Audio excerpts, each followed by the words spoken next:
Hello there, good morning to you. You're watching GHOne television, and of course this is GH Today. We're very excited that we have an opportunity to be here to serve you breakfast and to make sure that your morning is an absolutely amazing one. And as we begin the show, you know, we always love to look at a quote to help us ponder on something profound throughout the day, something which could help shape our thinking and even help shape our approach to the way we live. So let's zoom in straight into our quote of the day this morning.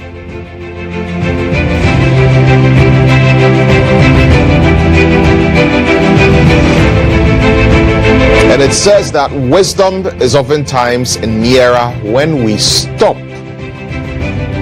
than when we soar.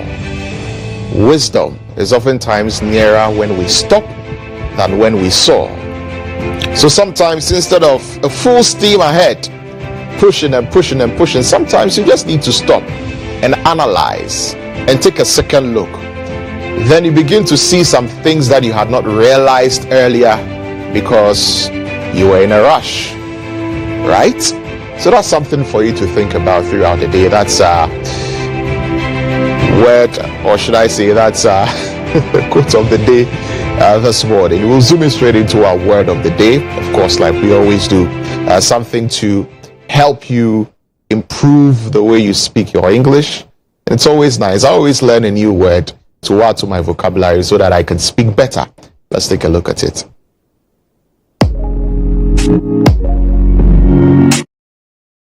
That is R-U-M-I-N-A-T-E. Ruminate. It's a verb. Ruminate means to think deeply about something for a long time. Let's exemplify it. Ron ruminated for days whether or not to accept the role. Ruminate.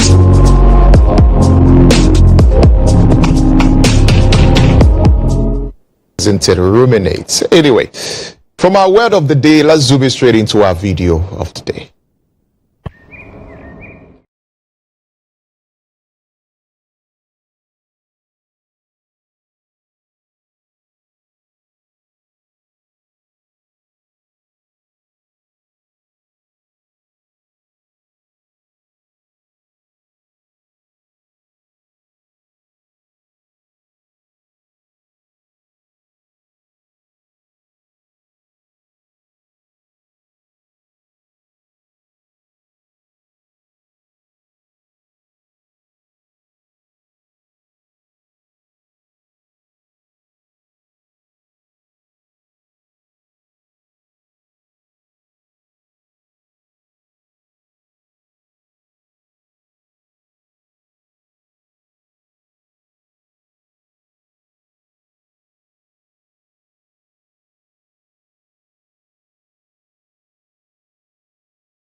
by Famiye for our video of the day. Captain Mutalai Nusa is in the studio, and we'll do courts today.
Why is it called friend? fisherman's friend? That's what it is. It's called fisherman's friend. Oh, okay. That is what it's called. So how does it relate to the fisherman? I don't know, but that is what it's called. You should be asking questions. Oh. So all I know is that it's called fisherman's friend. The same way that I'm asking you. Do you know why your phone is called iPhone? Do you know why your phone is called iPhone? Because the second I, you know. So the same way you don't know why your phone is called iPhone, I also don't know why those lozenges are called fisherman's friend. All I know is that it's fisherman's friend. It is well, Lantam. Or I don't know.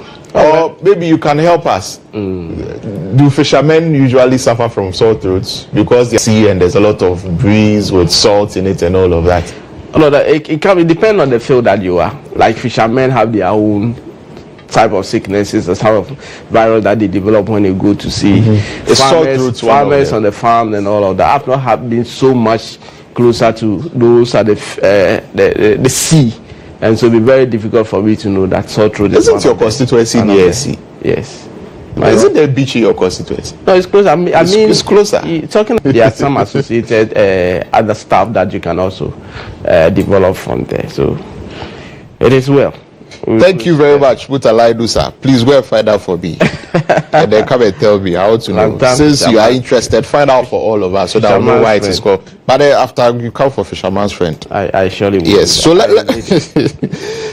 yesterday. James Dachukwesi was expected to, come to court and continue with his case. The case which has got to do with his alleged dual citizenship. And he's alleged to have been a dual citizen by the time he filed to become a parliamentary candidate for the NDC. And, we all know what followed. Absolutely. And the case is still ongoing. Yes, the case is still ongoing. Yesterday, James Dachukwesi and his lawyers, led by lawyer Chachuchi Kata, appeared before the court yesterday. In fact, two things happened yesterday. The first part was that initially the case was fixed for 10 a.m. At 10 a.m., he and his lawyers were not there. And when the case was called, one of the lawyers, Justin Teriwaja, indicated that they really had a confusion with the time. At the last court day, they thought that it was 11 o'clock, but initially it was 10 o'clock. So they were now on their way coming. Then it came to bear that prosecution has filed a motion, and that motion, lawyers of Teriwaja indicated that no, they have not seen that motion. In fact, before that, he apologized to the court on behalf of the accused person for the absence of the accused person because of that confusion and all of that. So Justice Marienzu went on to hear the whatever they want to say. And then that motion, the lawyer indicated that he has not seen it, they have not received it, so he doesn't know what exactly had been filed. Then the court said, okay, if that was the case, then we are adjourning this matter to 24th of February, in fact 13th of February, for it to be dealt with. Then the matter was adjourned. Then few minutes after the adjournment, lawyer Chachuchi Kata and James Dachukwesi walked in. And then when they walked in, they had some discussion with the prosecutor who was then available. A.C. Yanka was then available. And then it became apparent that they had to see the judge in chambers. So they went in chambers, came back, and the time has changed. The date at the initial 12th of February had changed to the 5th of February. That is tomorrow. But tomorrow, watch this space. It is possible that something very interesting will happen with relation to the application that the state has filed. We do not know the nature of the application that the state has filed. But tomorrow, hopefully, it will be dealt with. I've heard people Are we anticipating a knowledge? I was having a conversation with the minority leader, and I asked him, what he makes of the AG's actions, and he indicated that, well, they've taken notice of it.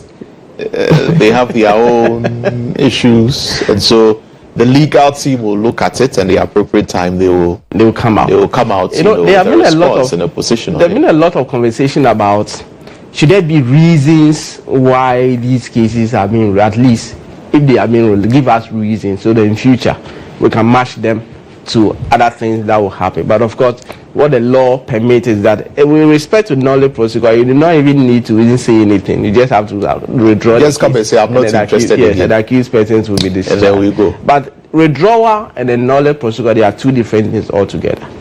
Withdrawal, notice of withdrawal comes with some level of finality, but knowledge procedure terminates the case on the face. We are not interested, so we are not interested in prosecuting it. But it still leaves it could be revisited. The case there. Absolutely. So but with the withdrawal, it ends the case there. So withdrawal normally acquitted and discharged. Right. So that is one of the things that happened. So yesterday, that was what happened in relation to James Chachukwesin. They were present in court, and hopefully tomorrow, before Justice Mary Yenzu, they will be in court, and they will know the nature of the application that the prosecution has filed before the court, and then the parties will respond to that, and Justice Mary Yenzu will have a decision to make. Then we'll also have something to communicate to our viewers and those who have been following us in relation to matters that happen in court. So yesterday, James Chachukwesin, Honorable James Chachukwesin, Member of Parliament, Honorable James Chachukwesin, Member of Parliament for, they will call more witnesses. But what they indicate is that they wanted an adjournment to yesterday, then they know what to do. And yesterday, when they came to court, we were being told that some application had been filed, which lawyers of James Chachukwesin indicated that at the time that he was on his feet, he never received that particular application. So he doesn't know what exactly has been filed and all that. And it was also mentioned in court, all of that. So tomorrow, we'll be back in court to know what that motion is and what the pleasure of the court will be on James Judge. He's facing 5 counts, including perjury and then alleged forgery of official document and all of that. So tomorrow, James Chachukwesin will be back in court in relation to the dual citizenship matter that led the prosecution or state filing, arraigning him in court on some charges. And the Beige Bank case was supposed to come up yesterday, but we understand that there was a no-show. What happened? No show, yes, there was no show. Yesterday, Justice Efiasewa Saribochi was supposed to sit on the matter. I told you that the last court date, sometime 21st of this month, January, I might say, that was when the case was called. And the 29th defense witness for Mr. Michael Nyineku, the accused person, was expected to testify, but he was doing that via Zoom. Then the case was called. Then the judge requested that the legal team approached the bench. They had some conversation. Then the only thing that we were informed is that the case is adjourned to the 3rd of February at the instance of prosecution, meaning prosecution has requested for the case to be adjourned. Then the court also made further directive or orders to the clerks and say that release all the proceedings from day 1 to the last day to all the parties. So that day they sat down, they got all the proceedings before they left. And the understanding is that the new Attorney General, Dr. Dominic Ayine, is studying some of these cases. And so the case was adjourned to yesterday for the court to have some information or some understanding of what has happened. Yesterday, the court did not even sit at all. Immediately at 12, where the case was filed and then the parties got there, the only thing is that the case has been adjourned to the 24th of February. Details will come up at the next court sitting when that case come up in court. So yesterday, before the High Court, Justice Efiasewa Asare Court, there was no show because this case was earlier. In fact, the date was earlier communicated, so the accused person was not present in court, apart from the defense lawyers who were in court. The other parties did not show up. So 24th of February, Beige Bank, Michael Nyeneku will be back in court. Then we will know more in relation to what the pleasure of the Attorney General will be in relation to this very matter. Okay. So let's talk about some of the cases that we're expecting to come up today. One which is of a lot of public interest. The Menzgold case. The customers of Menzgold, aggrieved customers of Menzgold for the longest time, have been looking for justice to be served. So One is back in court today. I'm going to ask you this question. I'm using Manchester United. Don't be thinking so. Why do you always want to go there? No, hold on. Why do you always want us to have a back and forth? Use a different example. No. Don't use Manchester United. use a different. No, that is the only way that is not the only way. That is the only way that is not the Manchester only way. United. If that's the only way, then don't ask me. Oh, Lantam, Proceed. just relax. That is not Just the only relax. way. Use a different just thing. relax. I say I'm using Manchester United. No, It's use not... Manchester United. Okay, let me use Chelsea. So assuming Chelsea, they have a coach, and then the management of Chelsea, the one in charge of Chelsea comes out to say, supporters, give me some time to get a new coach or to scout for a new coach. What does it mean to the present coach that you have? It means you have fired. Yes. You have fired him. Mm-hmm. Okay. So Namwan was in court at the last court sitting and indicated to the court that he wanted the court to grant him some adjournment to be able to scout for new lawyers. He hasn't told the court that he sacked his lawyers, but this is the information that he's giving the court. I am supposed to open my defense today, but something has happened. I need you to give me time so that I scout for new lawyers. What does it mean? Automatically, in the minds of every right-thinking person, it means that you have sacked your present lawyer, mm-hmm. isn't it? Mm-hmm. Going forward, and the court said, if that's the case, in fact, at that day, prosecution urged the court to convict Namwan because it is appearing to the court or the prosecution that he doesn't want to open his defense. Remember that prosecution has closed their case. They called 9 witnesses, and then the court held that there's a prima facie in relation to the count, some of the 37 of them. So he should open his defense. And then there's been that dilly-dallying. So when the court was making inference, said that the accused person has indicated to the court that he sacked his lawyer, and so he wants an opportunity to be able to engage new lawyer. Namwan said no, that's not what he's saying to the court, that he has sacked his lawyer. He has not sacked his lawyer. But he's looking for new lawyers. He's looking for a new lawyer. So he said that he's not sacked your lawyer. In another breath, you are looking for a new lawyer. What kind of gymnastics? So it was a bit confusing that day. It was a bit confusing. So people were wondering. So what exactly is that opportunity to scout for a new lawyer made? And his explanation was to the effect that he and his lawyers are not on the same page on the way forward on how to prosecute his case. So in effect, he wants some time to be able to iron out things with his lawyer, and that's it. So it was that he was trying to communicate to the court, that he said, look, I have engaged you, we've signed document, we've signed contract. If I'm not satisfied as a client, then I have to review the terms and conditions. So for that matter, we want some agenda. The court looked at the situation and said, look, if you look at the dealings of the accused person, where the case started from and all of them, where we have gotten to, prosecution had a case to say that the accused person appears not willing to open his defense. So in that instant, the court can convict him. The court said, yes, that is clear. The law says it clearly. But for judicial propriety, let me allow him that particular opportunity. So the case was adjourned that day to today. Mm. And the lawyers have also filed an application at the Court of Appeal. And what they are challenging was the order of the court for Namwan to open his defense. So that one will come up. The court is saying that, okay, let's hold on. Let's wait for the decision from the Court of Appeal. And then that will give the High Court. You know, the High Court is below the Court of Appeal. So if there's a matter before the High Court and part of it goes to the Court of Appeal, at least you have to wait for your seniors to give you direction. So Justice Ernest Owusu-Dapaah, who himself is also a justice of the Court of Appeal, Lantam, you know, is the one presiding over this case as an additional High Court judge. So today we'll be in court, then we'll know what exactly will be the information that will be laid to the court in relation to what has happened in the Court of Appeal and the directions of the court and what prosecution will be seeking, or more so, what Nama will be telling the court about his lawyers, whether he's been able to iron out things with his lawyer or he's found a new lawyer, which would be, and guess who his lawyer that we all do know is lawyer Kwame Akufo-Boafo as his lawyer, that he's saying that they are not on the same page, but the court should give him some time to be able to scout. And I'm using scout in the context in which he used it.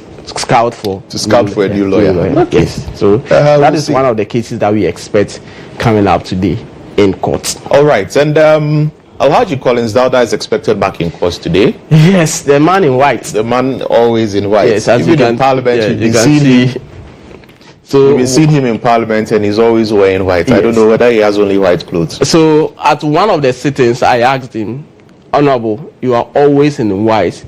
Our viewers are asking me, why are you always in white?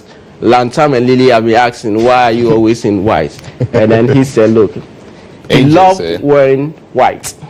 And he thinks that white attracts angels. So once you wear white, it means that the chances that good fortunes will always be open to you. So I have never seen him in a different apparel or a different attire altogether. Apart from white. Apart from white. It was only, I think it was only one time that I saw. In that time, he tells me that he went to the constituency during the election time, that he walked in court with, he was wearing this, what do you call it? Fugu.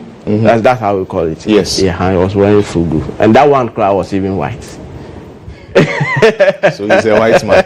He's a white man. He has so white hair. Before Justice, everything white. Yes, yes. So before white is good. Justice Ernest Owusu-Dapaah again today, the case of the Saglemi affordable housing matter will resurface in the context that prosecution is calling witness, and the third prosecution witness is in the witness box. But of course, prosecution at the last court sitting requested. So this is one of the sittings where that's his legal team, Abuchi over there, and all of that, and some of the legal team that one of the sittings were at the law court complex. And so today what is expected is that prosecution informed the court that they want to put their house in order, because if you look at the kind of document that the witness intends to rely on and what has been relied on, what some of the witnesses who had come earlier, they want to streamline things and make it very, very easy so that the references to the exhibit, the references to the document that are already before the court are not duplicated, so that when they pick a particular testimony of a witness, they have a very clean record and all of that. And there are some of the document or exhibit that prosecution want to tender which are in photocopy, and the defense lawyers are asking for the original copies. So you can't come to court with photocopies. Which one do we compare the photocopies with? And that was a bone of contention at the last court sitting. And that day, Justice Ernest Owusu-Dapaah made the point that prosecution, this is your case. If you decide that you don't want to prosecute again, when you can inform the court and come and take your case away. That one, I know Justice Ernest Owusu-Dapaah made that particular point in the open court. So we'll know today whether the new Attorney General, this is one of the cases that in the eye of things, and in the context of things, politically, it could be truncated, because the NDC in the opposition made references to the fact that these former appointees were being persecuted or are being persecuted. So once we have a new Attorney General that falls in line with what the understanding or whatever the vision of the NDC is, it is expected that this very case could be truncated. But guess the stage in which we are. So if you are withdrawing this particular case, it may not be acquittal and discharge, because prosecution is still calling their witnesses. They are not done.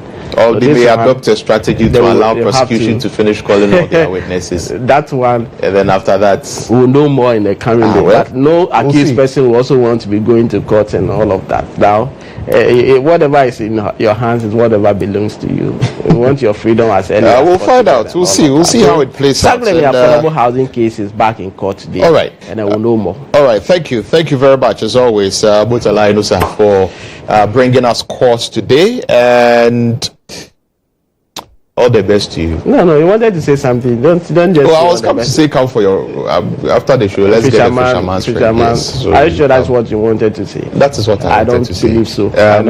Joel Lottery. I haven't changed his name. Joel Champon. Why do I keep on saying Joel Lottery? Yeah, I'm confused. Joel Champon is in the studio. You just have to say what you want to say, then you'll be free. I said come for fisherman's friend. You said your throat. Yes, that one. I'll playing games with you. I'll come for because there's a sore throat which has grabbed the hold of your throat and is strangling you. And I say come for fisherman's friend. Yes. So come for fisherman's friend. Deal with your sore throat, and then later we can talk. I know that is not what Joel Champong is in the studio. Joel, he's going to be bringing us the sports chat. Yeah, yesterday Chelsea won. We are not talking about Chelsea. United lost. We are not talking about United. We most definitely are not talking about Arsenal. So don't bring it up. Don't bring it up. I can see you later. We are talking about the unfortunate incidents that happened between Nsoatreman and Asante kotoko, and how the events have been unfolding. Right? We understand the police have taken some action. Some individuals have been arrested. We understand a special team from the CID has been deployed to assist the Bono Regional Police Command, among other things. So Joel is bringing all of those details. And I think that they should extend the investigation to Old Trafford as well. The manner in which Manchester United... This guy, like, sometimes I can't think far. Are you happy with what's happening? Really, the trolley you want to throw, no, it is not trolley.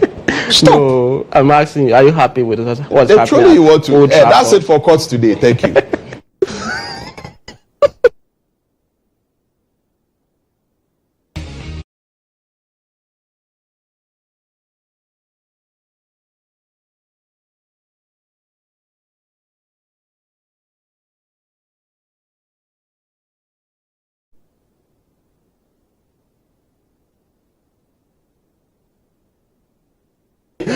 All right, Joel. I told you Joel is in the studio. Joel, good morning. Good morning, Charlie. How are you doing? But how did he just leave the studio talking about Manchester United? I don't know.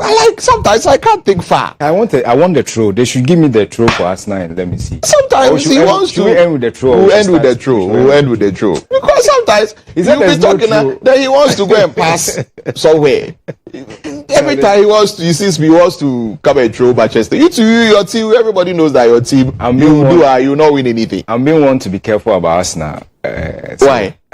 I just got a warning right now. Be careful about Arsenal. Be careful about Arsenal. That's what I heard. There's nothing to it. It's Arsenal themselves who need to warn themselves. When they've seen the trophy, they are second. 6 points behind Manchester City. They will start doing they will start shaking, shivering all over the place. Before I realize, Liverpool has gone away. Even before I realize, Nottingham Forest keep quiet. You don't have a microphone. Keep quiet over there. Keep quiet over there. But interestingly, Liverpool also has this tendency, but it's just because of the points gap.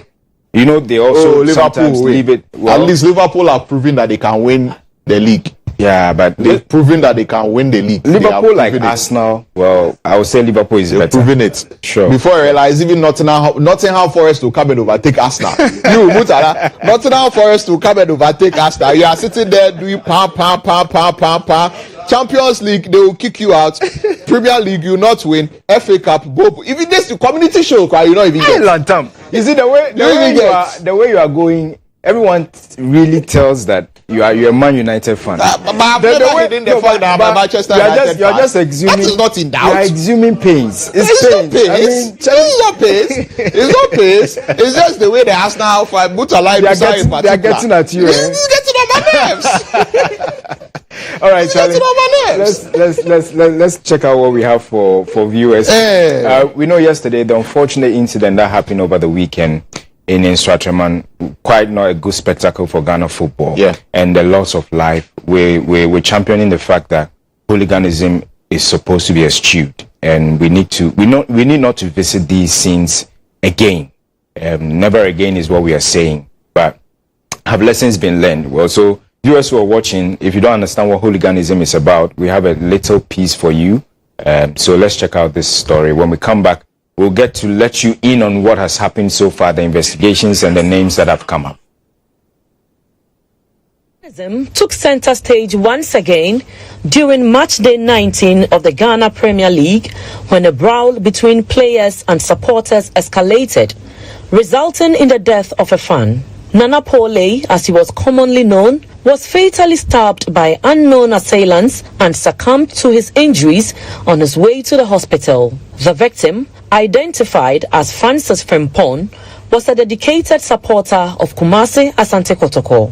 One might have hoped that after the devastating May 9th tragedy that claimed numerous lives, hooliganism would be a thing of the past. Unfortunately, violent incidents continue to plague the league. In response to the tragedy, the Ghana Football Association has appointed Deputy Commissioner of Police, DCOP, Lydia Donko, to lead an investigation into the violence that made the match between Nsoatreman FC and Kumasi Asante Kotoko, which led to the death of the fan at Nana Kuramansa Park in Nsoatre. Additionally, the GFA has decided to postpone the upcoming round of league matches in light of the violence and fatality that occurred during the Nsoatreman FC versus Asante Kotoko match.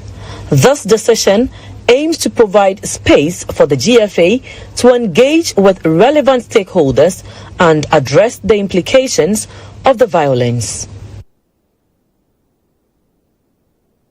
I mean, this is actually what happened, and this is a little story we put together to get viewers to understand what the whole issue is about. That pan over the weekend in Nsoatreman. I'm not sure Professor Nana Kuramansa II will really be happy. His name is on this stadium, and this will happen there. And actually the narrations and also the stories and eyewitnesses, I mean, trickling in, will marvel you. And so, what are some of the stories? So I mean, we're here. It's been alleged that the former Minister for Employment and Labor Relations, Honorable Ignatius Bafuewa, he was picked up actually yesterday. Yeah, we saw that. Yes, so the police issued a statement. They issued a statement that he has been arrested. So on the heels of the investigation which was going on, he was arrested alongside, I mean, two others. They came up with their names, and the worrying issue is that Honorable Ignatius was being fingered as the one who incited the whole thing. So one will be asking what really ensued for him to incite such a thing, because we gather Pole, the deceased. So that's the statement from the Ghana Police Service. Yeah. And so there you have Honorable Ignatius, sort of like exactly. Exactly. And I mean, Lantam, the issue was that Pole made mention, used the word, says Honorable Wari. And that was what sparked up the whole thing. According to eyewitnesses. He made that statement. Allegedly. So most of the fans of Nsoatreman, it really didn't go down well with them, those who were around the Honorable Minister. And so one of them said they even asked Pole to go and apologize to the minister, to the then minister. And then he went to Honorable Ignatius and knelt and apologized. And he said really? That was fine. Pole did that? Pole did that. So after he did that, then he said he was not going to allow Akwesi Appiah to enter the pitch, to go and join Bafuewa to calm nerves, because initially Akwesi Appiah wanted to go to the dressing room of Kumasi Asante Kotoko. Yeah. And Nsoatreman FC and the fans were preventing him from entering the dressing room. Why? Because probably they felt it was going to give them a pep talk that could lead them to win this particular game. You know, Kotoko wanted to win this game at all costs. Yeah. Nsoatreman are relegation threatened, and they also needed to win to come out of the relegation zone. So that controversy, they did not allow Akwesi Appiah enter the inner perimeter to go to the dressing room. And also what Pole also made mention, what he said to the Honorable had already brought tension around the whole situation, even before the game, and during the halftime, and when they resumed was when the incident started on the pitch. There was a foul incident. Nsoatreman picked the ball, and then the Kumasi Asante Kotoko fans felt, well, that particular incident, it did not go against us. Why did you pick the ball? And it brought up the brow on the pitch. So this is what happened. And even there, 10 players, that is 4 for Asante Kotoko, and then 6 for Nsoatreman. They've all been, the disciplinary committee of the Ghana Football Association yesterday came up with a statement. They are supposed to come, they are supposed to answer, the charges that has been leveled against them by close of today. So the likes of Justice Blay, who is captain of Kumasi Asante Kotoko, are all part of the 10 players who... I think we even saw the captain of Nsoatreman. You see him using stamp, look, that's him, that's him there. Stamp, exactly. That's him there. He's also in, he's also part so of... So both captains, yes, who are supposed to, lead their teams and maintain discipline, and it's strange. Are involved. Both captains, like in Parliament, we have both sides also, who were all cited. It's it could be a coincidence anyway, what is happening and what will happen there. All right, so... there's a general, indiscipline, there's a general indiscipline issue. Lantam, we understand that when the police, picked up one of the other suspects and they searched his house, they found a tire with blood stains. Exactly. And they found a pistol, gun. A pistol. With some bullets. That's a picture of the gun. Bullets. So, and the bullets as well. Yeah, I think they're not done with the investigations. The Criminal Investigations Department, the CID, have also been deployed to the site to come up with evidences of what is coming up. So I think in the coming days, there will be several news coming in or trickling in from Nsoatreman as to what really ensued and who is liable for what and the charges that will be leveled against them. Yeah, so that is actually what is happening. But this is also the statement. The FA also convened with the clubs and the executives yesterday. They had an emergency meeting at the GFA, and after that we saw what the president Ketukreku also posted, and that was when they finished the meeting what they came out with. And so we'll be looking at that. This is actually the statement from the Ghana Police Service about the suspected.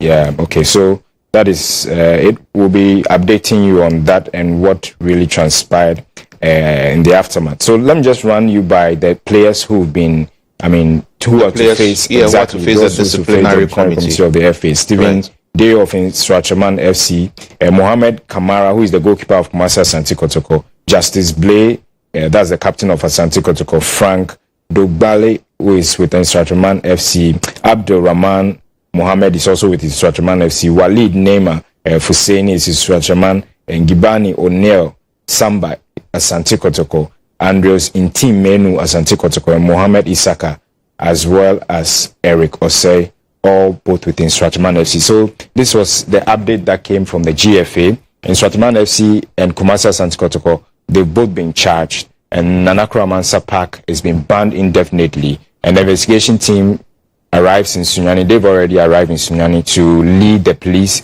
and to visit the site to come up with evidences. Then the executive committee of the FA, Fred Champion, who is a member of the GFA, he led the team to meet with the bereaved family, that's Poli's family, yesterday. He was there yesterday. So, Achi is already in Kumasi, so he led the team from the GFA to visit the family. And the Ghana Premier League match day 20 has been put on hold. Which one is the match day 20? Next week. So games coming up this weekend have been put on hold so that it allows for investigations to go on. Well, so I'm sure, after the investigations, if it means they need to still put a hold on the league, which most are calling for, to have a broader, investigation, or to have, a broader spectrum of understanding what really ensued, is what is going to happen. We might never know. But the Ghana Premier League club CEOs, they were invited into a meeting.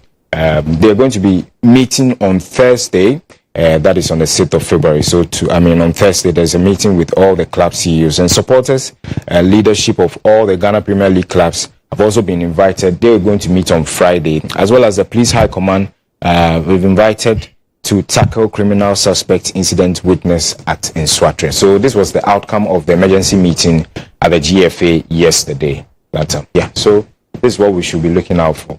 But then yesterday, the Inspector General of Police, that's Dr. Dampari, he did place a call to the mother of, that's the late Poli. Yeah, so let's listen to what happened or what ensued in the call, what the call was all about, and what the mother was asking for.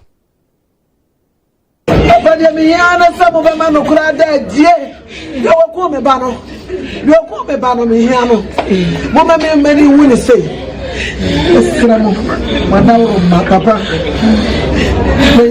They are from no more pressure and one tea.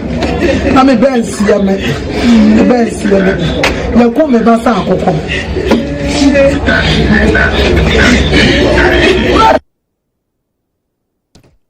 Okay. This, I mean, Lantam, we want to have fun. That's sad. We want to have fun. We want to go watch the games. Yeah, we want to follow football. There's a new minister. I mean, this is how we people shouldn't die. So this is how we welcome the new minister for sports. Yeah, I hear he's condemned it. He's condemned it. He called this murder. Yeah. And obviously, well, it is murder. Exactly. It is murder. This murder, but then I think we shouldn't revisit such a. Or what? Or I don't know in legal terms whether they want to classify it as manslaughter. But this is murder anyway. Well, this is premeditated. You no, this is premeditated. Exactly. Right. Exactly. So people would say probably it's manslaughter if you are in a scuffle and then you are fighting and then you accidentally kill the person, and that is termed as manslaughter. But it's however alleged that the guy who stabbed him was not inside the stadium.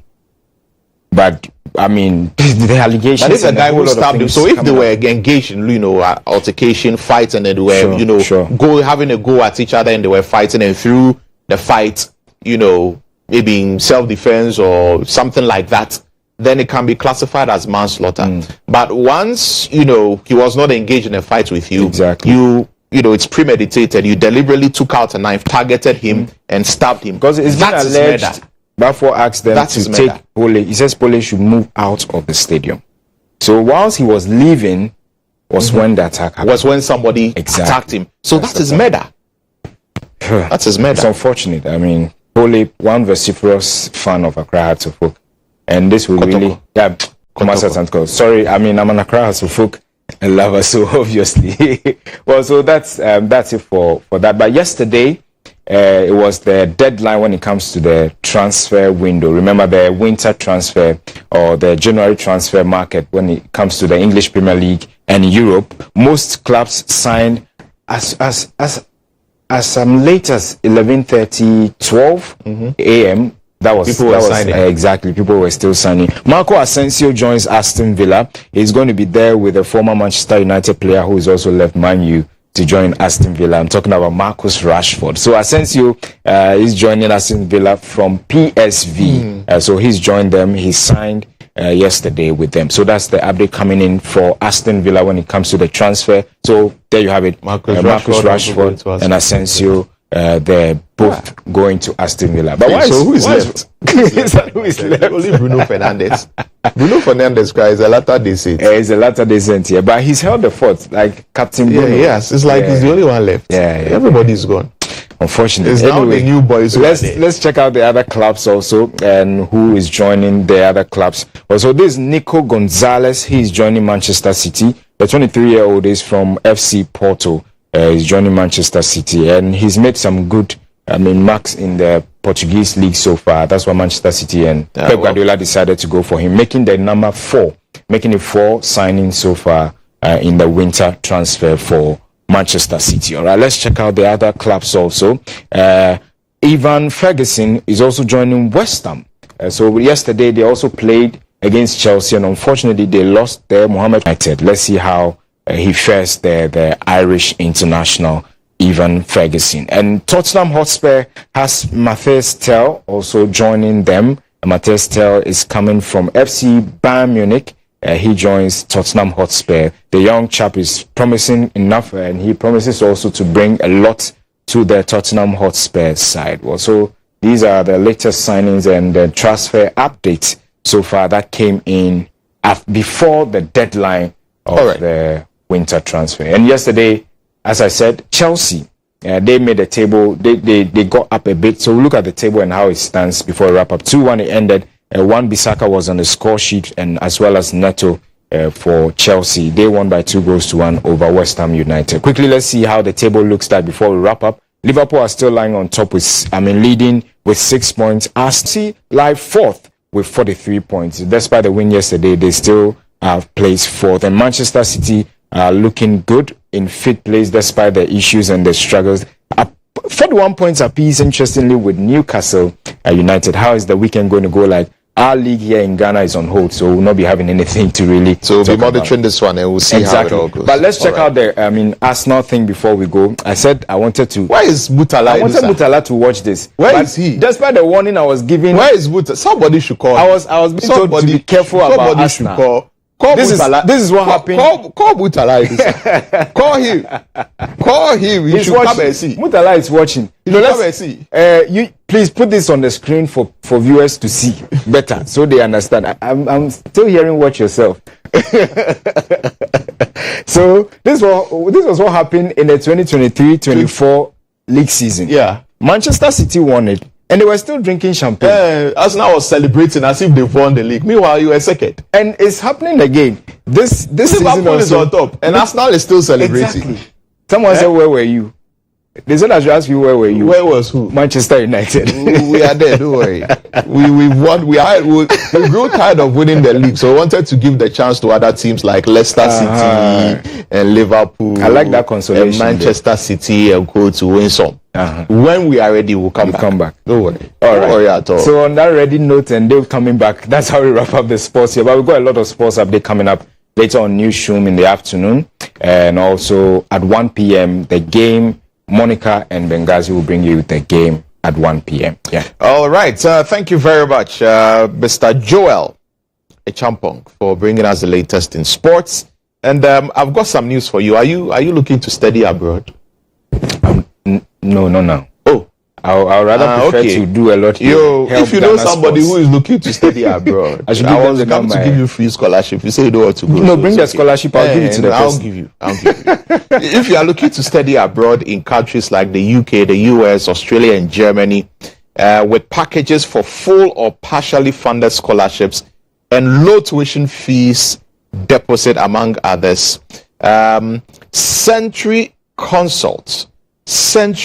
NIT Consult is here to help you to actualize your dreams through global education. So you can locate their offices at Achimota Mile 7 and Kumasi at Santase, adjacent the post office, or contact them. Call this number 02433 23270 054 513 0650 or 0554 914 1012. You can also follow them at Century NIT Consults. That is Century Consults.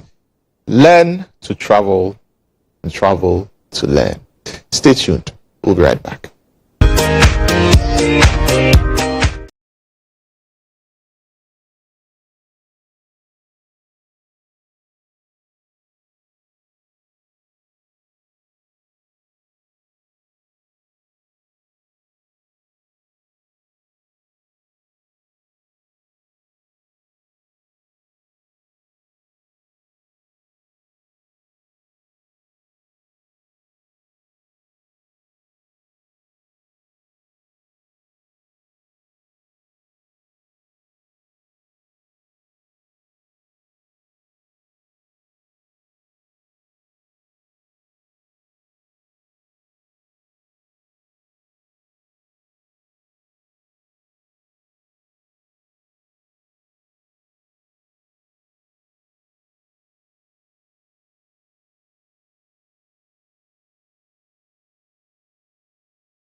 Welcome back to the show. You're still watching GH Today here on GHOne Television. It's time for the breakfast review segment, and my guests are here in the studio.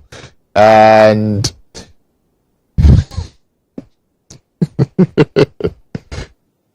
I don't know why Mr. Kwame Jantwa is laughing.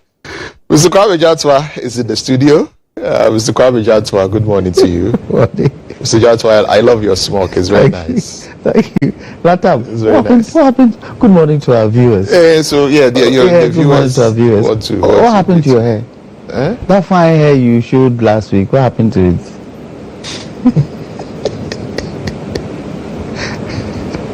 Anyway. But you can see the hair. You can see the hair. That one suited you. Please go and do it again. Fatao pa. There are not many things I can say on set, but fatao pa. So I should go and twist the hair. Yeah, go and twist it. It suited you. Yeah, suited you. Yeah, sure. Oh, very much so. Oh, it made you look avant-garde. What does that mean, Mr. Jantwa? What does that mean? Just a womb.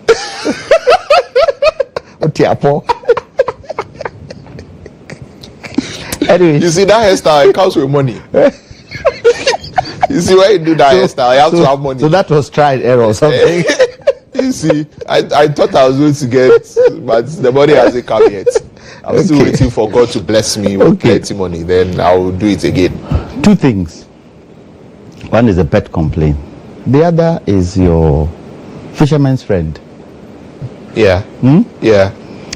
You wanted to know where the name came from. Mutala wanted to know where the name. I'm equally interested in knowing where the name. Fisherman's Friend is a brand of menthol and eucalyptus lozenges that originated in the United Kingdom in the 1860s. The name Fisherman's Friend was coined because the lozenges were initially marketed as a remedy for fishermen and sailors who suffered from coughs and colds due to their harsh working conditions. Oh, okay. It makes sense. It makes sense. We learn every day. It makes sense. So that's where the fisherman's friend, comes from. Okay. Number two. Okay. You know the new regional minister? The Greater Accra Regional Minister. Greater Accra Regional Minister. Yes, she met the press yesterday. Yes, she's made us a promise. Yes. To light up our streets in 50 days. Yeah. If not all, at least 70%. Yes. I beg the Minister for Roads and Transport. He should do something about potholes. It's spoiling our cars. The potholes are spoiling our cars. So he should show us commitment in fixing the potholes. Streets without lights, driving on pothole roads at night is dangerous. We beg, please. I don't want to go somewhere, so let me leave it here. Okay. Mr. Jantwa, thank you. Thank you very much for joining us here in the studio. Thank you. Wanda Madilo is here in the studio. Wanda is a development analyst. He's a member of the NDC. Perhaps you can channel the request through him so that he can escalate it since his government is in power. He heard me so. Wanda, good morning. No, a very good morning. Very good morning to our viewers this morning. Blessed day. We trust God for very successful years to come. So it's been a blessed morning.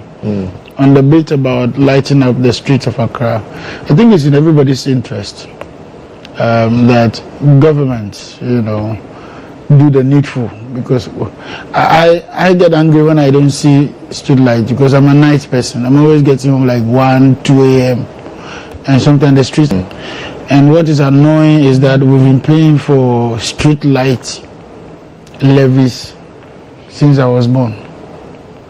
Those days, you pay for it? Yeah, any of the old building system you see levies on street lighting. And yet we don't see. It's in our bills.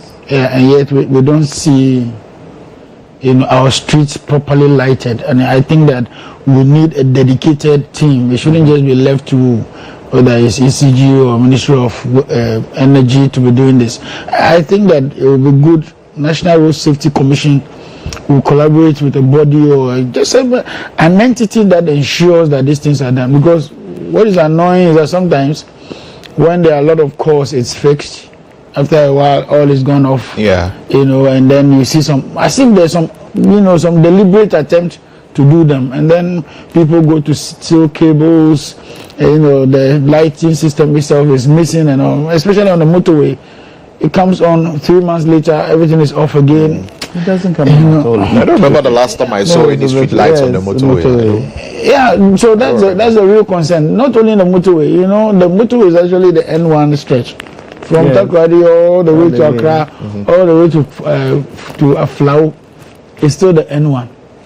And yet, there is no major government program to light up that area of town. And at least for I know, for the record, about 40% of the accidents that occur in this country, road accidents, is caused on the N1, that stretch. And almost every day, every night, something is happening. You can imagine from the time we were young till now, how many people died on that motorway in the name of accidents, usually in the night when it rains, the road is slippery and all that. So I sincerely think that there are potholes. Yes, I sincerely think that National Road Safety Commission should really pay attention to this. It costs very little to fix some of those problems. And sometimes, to be honest, people are willing. Any serious leader, if you really want to fix some of this problem, is to talk to the residents, the immediate residents. Oh, let's fix this. Let this be part of our community support. Give me 1,000 Ghana cedi. Give me 2,000. Give me 3,000. Let's fix it. People are willing to own some of these things, but a lot will depend on leadership. What you are offering, are you able to convince them, and are you doing it when you are giving the money? It can be off the public purse. To be honest with you, any good leader should be able to engage. For instance, there are street lights on urban areas and feeder road areas that joins main roads, which I think that the citizens are willing to own and guarantee, but we don't see it happening. Maybe if we have levies for the street lights, the money's coming. We should use the monies that accrue from the levies for the street lights. We do. Yeah. So what I'm saying is that if we do, then we should channel those monies because if I buy this or I buy that, and everybody is contributing street light levy. So the component of the street light levy should, because we have a habit in this country of capping things and using funds that come in for things other than what it was intended to do, right? There was ESLA. We've seen what happened with ESLA. There was road fund. I don't know what happened with road fund. There's NHIL, but then it is capped. And then some of the NHIS money is used for other things, and NHIS will have debt. There is GET fund. Then some of GET fund will be capped. Then it is used for other things. There's COVID levy. There is this. There is that. And there is street lights levy. So if there's street lights are not working, so perhaps we should. The president has said that for GET fund, I think 100% will go to them. And NHIL 100% to. So perhaps we should actually start aggregating all the funds and using those monies for what they were intended for. I agree. I mean, it's the way to go, because that's the intention. Actually, I think it is financially wrong to collect levies for a purpose and use it for another. But that's what we do in this country. That's what we do. That's what we do. Now, on the bit about street lighting in particular, I personally get emotional about it, because ECG says they're the ones collecting the debt, right? They collect the money and they can't find the money. It's supposed to go to the local authorities. The cash waterfall mechanism thing. What are the shortfalls? You saw the shortfalls. The figures are terrible. Losses. So in fact, even though it's there and they are collecting it, wherever it's passing, very soon there will be proper investigations to some of these things. We'll be able to tell how. Why? We understand foreign exchange losses, like the dollar is 1 to something today, tomorrow it's another, and all that. We understand that. But the losses are terrible. And we need to find a way of tracking some of this revenue so that we can be able to start doing our community development. You see, whilst we're looking at the national picture, I sincerely believe that to develop this country, we need to start from from our communities. If you are the one in charge of my community and you do your job, he does his job, another does his job, by the time we finish, it would have been aggregated at the national level. But everybody is waiting for central government to come and do what has to be done for them, what they can even fix themselves. Everybody's waiting for central government. They are contractors with machines, with grading machines, with payloaders, with dump trucks and all that. It's engagement, leadership. Engage your people. Some of those feeder roads you are complaining about can be fixed locally without even the public purse. So I think that one of the things to show in this time of or era is leadership. The capacity to bring your people together to achieve a purpose, not necessarily burdening. So your people are in power now, so they should be showing a lot of those showing that leadership. Yeah, a lot of those will be going on. You see the process leading up to our MMDC selection, for instance. You see that we're trying hard to get the best of best, in order that it's not just about being a party member. Your managerial competence, your management capacity, your leadership must be brought to bear. And then the vision you have for wherever you are selected to be. So, indeed, if we do a good job as training and the recruitment process, we should get the best of materials to man some of these areas. And then the benefits will be obvious. Lantam, you see how the vetting committee has done us a big disservice. How so? They should have vetted the Greater Accra regional minister. Well, they say they know her competence. Wait. All these things that she's saying would have come out. The questions will be asked. How are you going to light up Greater Accra in 50 days? Now she said it. We don't even know how it's going to happen. See the disservice. Yeah, but she said she'll do it. At least she's made a public. At least if she was vetted, she would have effect. Wait, if she had, and so we can hold her to. If she was vetted, that question would come up, and she would tell us how. No, she was. It's the vetted. how. Well, because right now we don't know whether or not it would have come up. Right now she says 50 days. Potentially, it could have. Wait, she says 50 days. Yes. She hasn't told us where the money is going to come from to be able to achieve that in 50 days. Yeah. But so if she's not able to achieve it in 50 days, what happens? So we can hold her to it. And that say what you promised that you were going to do it in 50 days. You've not done it. And say what to her. So why haven't you been able to do it? The service has been done to Ghanaians by not vetting her. Mr. Johnson. Let's call a spade a spade. Mr. Johnson. Let's call a spade a spade. I don't see. I'm sorry, I'm coming. I don't see reasons why you have set up a system to interrogate somebody given a position, and you say, "I won't bet you because you don't have anything." How? Yeah. So she's now going to the same questions I'm asking. I'm sure Ghanaians were asking. Say 50 days. Okay, we are seeing. If it doesn't happen in 50 days, who do we go to? But in spite of the vetting, she would have gone through, anyway. So if she was asked all of these questions, and she has given, answers to it. She could have said, we will wait to receive money from ABCDE. And if she wasn't able to do it, she can refer, and we can go to the ABCDE and say, why didn't you give her money to do it? What's the basis of her 50 but days? Is it too late to still inquire from her all of those? Oh, she's been passed. She's been sworn in. Yeah, but still not too late. She's still the minister who holds ultimate responsibility. Yes, but for the Greater Accra region. We can't go back. And so if we have any questions for her, we should be able to ask her those questions, and she should be able to avail herself to answer those questions. The point I'm making is that what's the process of vetting? Why are we vetting our nominees? Why? How many times are we able to question a minister for things he has done or things she has done that aren't right? How many times? And sometimes when you question, do you get answers? You don't. So at least the vetting place, we would have gotten some answers. We can hold you to your answers. Yes, Wanda. No, I mean, it's a genuine concern. I don't intend to disagree with him, but all I want to say is that there will be many other opportunities, as it were, to address some of these issues. One is that I know she's going to do a proper press briefing. A lot of them are not able to even talk now so much because the process for our budget is ongoing and it's putting a toll on some of them. But to be able to light Accra, there was a previous budget.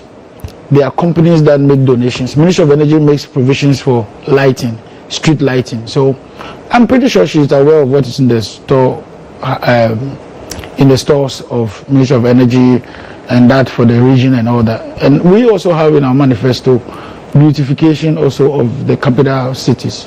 When we say beautification, we are talking about the projects, the road networks, the infrastructure, just to make the cities very. In fact, we started before we left, trying to fix all the roads in our regional capitals. That project will continue. So I'm sure she's speaking in view of some of these intentions of government.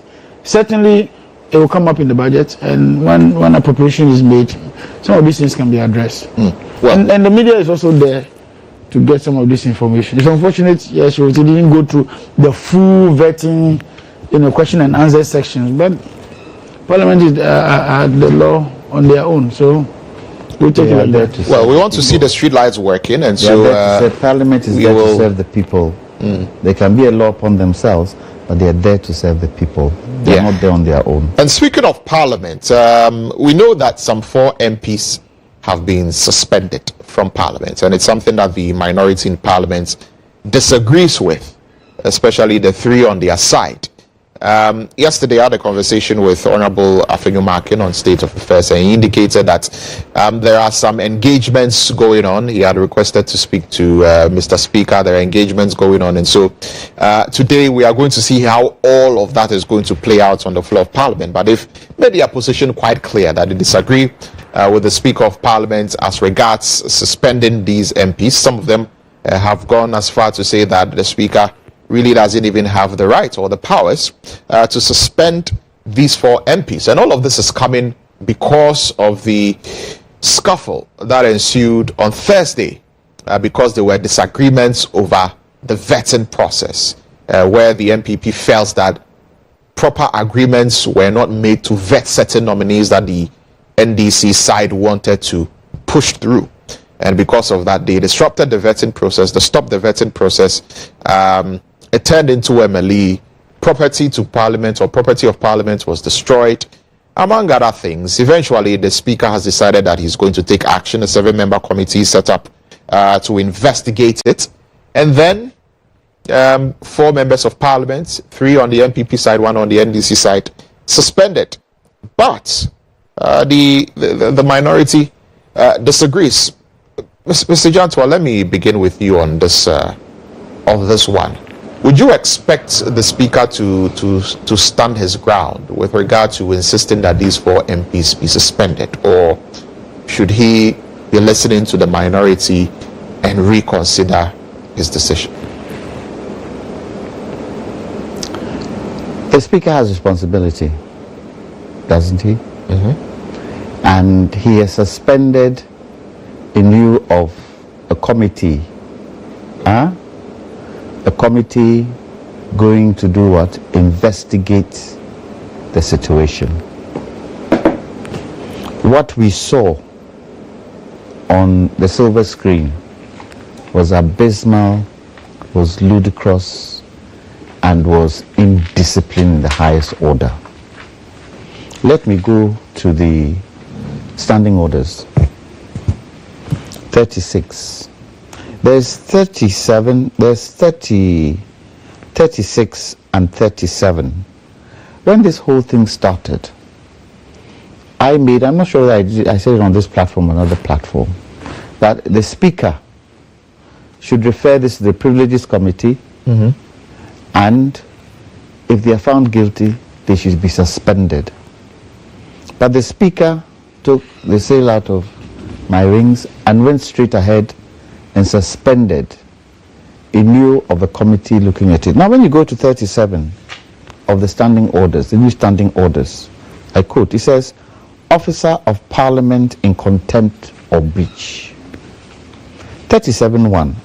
When Parliament finds an officer guilty of contempt of Parliament or breach of parliamentary privilege, Parliament be ordered that A, the finding be reported to the chairman of the Parliamentary Service Board for disciplinary proceedings against the officer, and the officer be interdicted in accordance with the regulations of the Parliamentary Service pending the determination of the disciplinary proceedings. A person interdicted under paragraph B shall not enter the precincts of Parliament while the interdiction is in force. So for me, the question to be answered by the Speaker is the instant suspension, and probably why he didn't refer to the Privileges Committee first, or even as the standing order states, the chairman of the Parliamentary Service Board. He would be able to answer that. But for me, I don't see anything wrong, because what happened in Parliament was atrocious. Honorable members, I don't want to use a different word. Maybe I should. So-called honorable members will act the way they acted. And comments from Anodompre, paraphrasing, to scatter the tables. Come on. Come on. Parliament. You're trying to tell me that faithful day? Is that what they're trying to tell us? That they never learned from it? And it has been repeated? Fisticuffs? No. I don't understand why the MPP is not condemning that act. They should condemn it. And we've got to get to a stage in this country where if members of our party in power, out of power, in opposition, do wrong, we should be able to say, you have done wrong, and not just support blindly. Because it was a shame. And remember, this is televised around the world. It's not only in Ghana. Nowadays, even this program can be seen elsewhere in the world. Mm-hmm. And so you need to make sure, especially the High Office of Parliament, should make sure that you hold back whatever annoyance that you have or how you've been provoked. I didn't like the situation even where the opposition leader, the minority leader talked to the clerk in the glare of the public. It was wrong. Oh, but he insists that the actions of the clerk, that is not where you express, led him today, and asked him about this. He said he's engaged several times behind the scenes. He's even complained to the clerk of Parliament, himself, about the conduct of the clerk to the committee, who is, acting in a very partisan way, and it has yielded no results. And so, if she's trying to be political, then he would also go political. So you've got to express. Then he would also go political. So you've got to express. You've got to express. That's the response that he gave. You've got to express that emotion in the glare of the whole world. Huh? You felt it was appropriate to do so? No, it wasn't appropriate. It was never appropriate. In an past history, in a very mindful and careful. What do you think others will say? What do you think others will say? That the lady, yes, let's say that, yes, she's partisan. You're trying to tell me that there's no other way of doing, no matter how much you've talked. Then have her moved. You are the, what do you call it? Have her moved. You are the, what do you call it? You are the minority leader.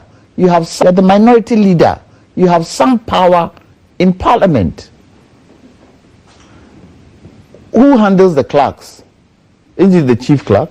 To act the way he acted. I was a bit appalled to see that. I expected him to, if for nothing at all, hold his fire.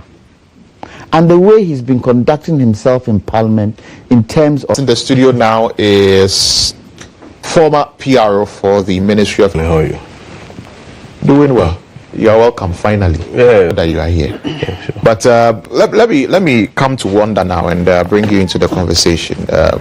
I saw that you were looking at the Constitution. I don't know what it is you were looking for. It is physical. In Parliament, the chaos and the actions of the Speaker. Yeah, so to prove that you are worth people's goodwill, respect towards you.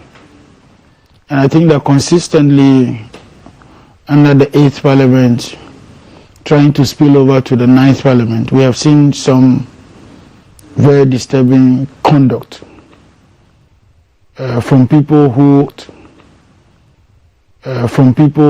otherwise should be addressed as honorables, and seats they occupy as representatives of the people.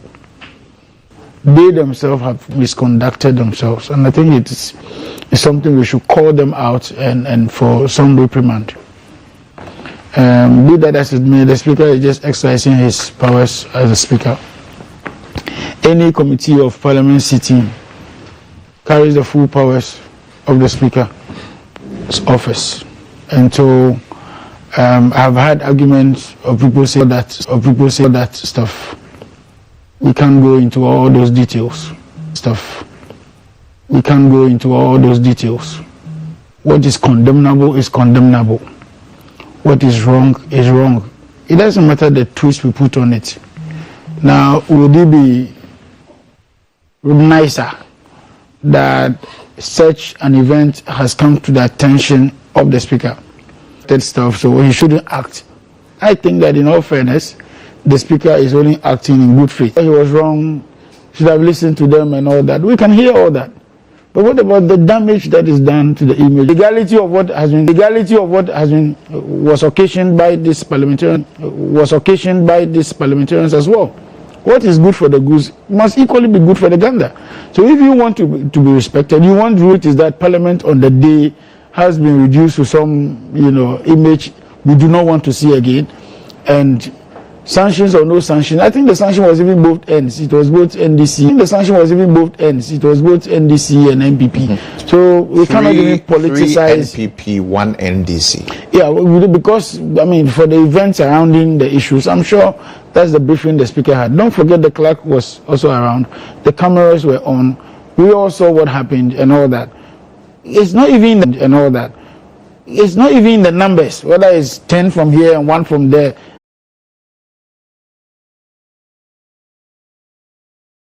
We cannot. But the minority leader yesterday, told me that in all of the vetting that has been done and all the ministers that have been approved, it's been done by consensus. And even on the floor of the House, even though the NDC have not been enough in the House for them to pass these ministers, for them to start working, and that's on the floor of the House to have the ministers approved. So if they really have the numbers, why don't they apply the numbers, and why are they not coming to Parliament?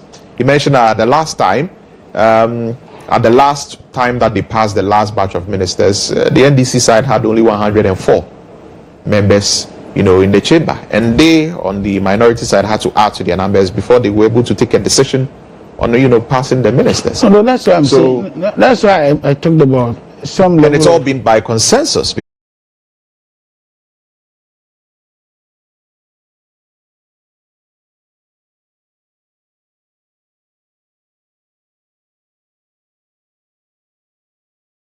These ministers are cabinet ministers, and they would have to go and quickly get this thing sorted before the budget is ready in March. So there's no time. Government is busy trying to put its numbers together. People are working on the background, getting figures for government and all that. So it's not that they woke up and slept in the House and said they were not going to go to Parliament. Some are actually within the precinct of Parliament, but there's a little bit of understanding of each other. Consensus, how be it firm enough, should help us cross this lacuna. All right, Quincy Kwati, let me bring you into the conversation now. Your party has had cause to disagree with the action of the Speaker to suspend 3. If you want me to get up, let me get up and go. When you spoke, that's why I asked how many presentations you've made. Let me flow. You spoke, I didn't interrupt you. Stop that. So let me just let you land on this. Because practically I had another presentation. particularly it's like you are two here, I'm here, let me finish my presentation. Yeah, but let's not deviate too much from the issues that we are here to discuss. No, I mean, right? It's just a highlight. I'm saying right, that because I gave everybody a preliminary. Is that not the reason why we are giving my? I wasn't here. So yes, you were in. Is that not what the reason? Yes, why? That's why I'm offering that courtesy to you. Exactly. Yes, and I'm London. I just started. Not even 30 seconds into that. Yeah, so just add the 1 minute. Yeah, so just have the 1 minute. I'm saying that you can make a case of not paying teacher training allowance because your case is that it's outlived its usefulness and relevance. But in the same vein, will it then be logical for you to scrap teacher training allowance, then go to university and pay first year school fees? I'm saying that it will be very illogical on one side to scrap teacher training allowance because you believe that it's outlived its usefulness, but then make a U-turn and go to first year university students and pay their fees. I mean, now let me get to the substantive issue of let me get to the substantive issue about what we are discussing. Yes, you see, when I got here, I was listening to Nana Jantwa on Mr. Fenyo's conduct and the fact that he was of the view that Mr. Fenyo could have used a much better approach in handling his concerns of the appointment committee conducted herself. Of course, when you make that argument, it presupposes that you are saying that in as much as you have your concerns or how you want to conduct your struggle, it should be done within the high plane of dignity and respect to every party. Of course, that presupposes that you are talking about it should follow some due process. Does not itself cast aspersions on your personality or your integrity. So essentially, you are talking about it being conducted within due process. Of course, that is also a similar point that we are making when it comes to the speaker's conduct. We are not saying nobody is happy. Indeed, the two parties have condemned the act publicly in terms of the conduct of the members of parliament, and has even gone beyond that to even issue public apology. So I will not sit there and defend the conduct of whether I was the MPP or the NDC. Simplicity, I was wrong. But our point is that in handling matters like that, it should also be done within the framework of the law. Unless, of course, the speaker gets up and wants to act like a headmaster. And I am particularly surprised about Nana Jantwa that he could spend all his presentations on Afenyo on due process. But you didn't hear me. Oh, don't worry. I wasn't here, but I'll give you some time on it. But already done, so I'm not talking about it. Oh, you are not talking about it. But at least you also condemn the fact that he didn't follow due process. Was that your argument? Well, my argument was that he could have, but then it was a situation where he took an action. I don't have anything against it, and even quoted the standing orders. Except to say, granted, I've not referred to the standing orders that you referred to, but you see, the most important thing is that the standing orders, whichever way, will be subservient to the Constitution, and the Constitution is very clear that even beyond the Constitution, it is tried principle in law, the principle of natural justice, that every party is an opportunity to be heard. You are a lawyer, you are privy to the audio train pattern rule and also the Nemo Judas in Kosaswa. At the end of the day, beyond the fact that the speaker did not even give the parties in this matter, and when I refer to parties, I'm not only referring to the MPP, the three MPP members of parliament, I'm also referring to even Mr. Papanko. Even beyond the fact that the speaker did not give an opportunity to be heard in matters like that, which obviously defies the principle of natural justice, it also goes to the point that the speaker also became a judge in his own cause, became the complainant in this matter, became the investigator in this matter, also became the judge. Nobody is saying that the speaker does not have right to, profess any punishment. That's our argument. Our argument is that in instances like that, we should be very cautious not to set certain precedents. He may have done it out of good motive and out of good faith, because looking at the mood of the nation, everybody was condemning. But who knows? Tomorrow I become a speaker, I take a cue from what Mr. Babin did. Any issue come, I don't give opportunity for anybody to be heard. I become the complainant in the matter. I become the investigators. People can abuse such precedents. So for us, that is our worry. That we are not necessarily condemning him, but we are saying that first of all, understand that the speaker is not a member of parliament. And in the wisdom of the framers of the Constitution, they are very much particular particularly, they are very much concerned about why they made this that were withdrawn from Parliament. If you read the ruling of the Supreme Court pursuant to the injunction application, it was the same decision that the Supreme Court made, that you should have given them at least an opportunity to be heard. So you can sit here, well, the speaker did not do anything wrong. We can all deceive ourselves and play the politics of it, make political statements of it. You see, even beyond the whole doctrine of the natural justice and the fact that he didn't follow his actions were unreasonable and unfair. Of course, I'm putting it within the context of Article 23 so that nobody quotes me that insulting the speaker. Even beyond that, I am of the view that the Parliament is a place of consensus, right? You call parties, you invite parties, you judge, or you have a discussion. Nobody is saying that you don't have the right to punish. But of course, even if you look at the standing orders, is it not the same standing orders that proposes that in matters like this, it is the Privileges Committee that's supposed to hear it on one breath? You do not set up the Privileges Committee, but you then set up an ad hoc committee to investigate a situation where you've already professed punishment.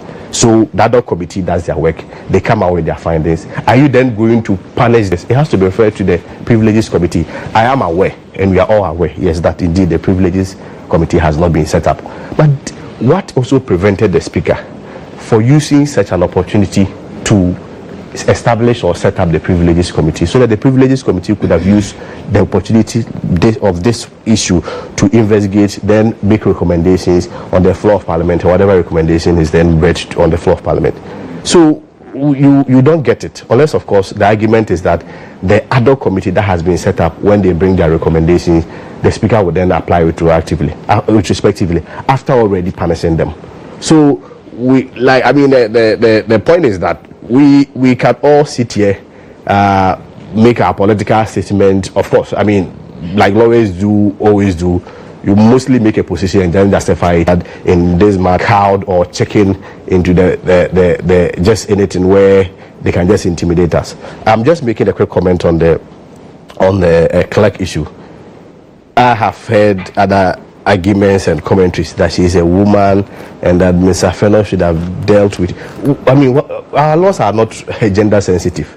If it is about the fact that she's a woman, then I never said that. Okay, but I've heard it from other places. Of course, there's a national platform, so I can use the opportunity to address it. If that is the logic, let's go to the female prison. Let's open and set everybody free, because the logic is that if we're a woman, we should be dealt in a different way.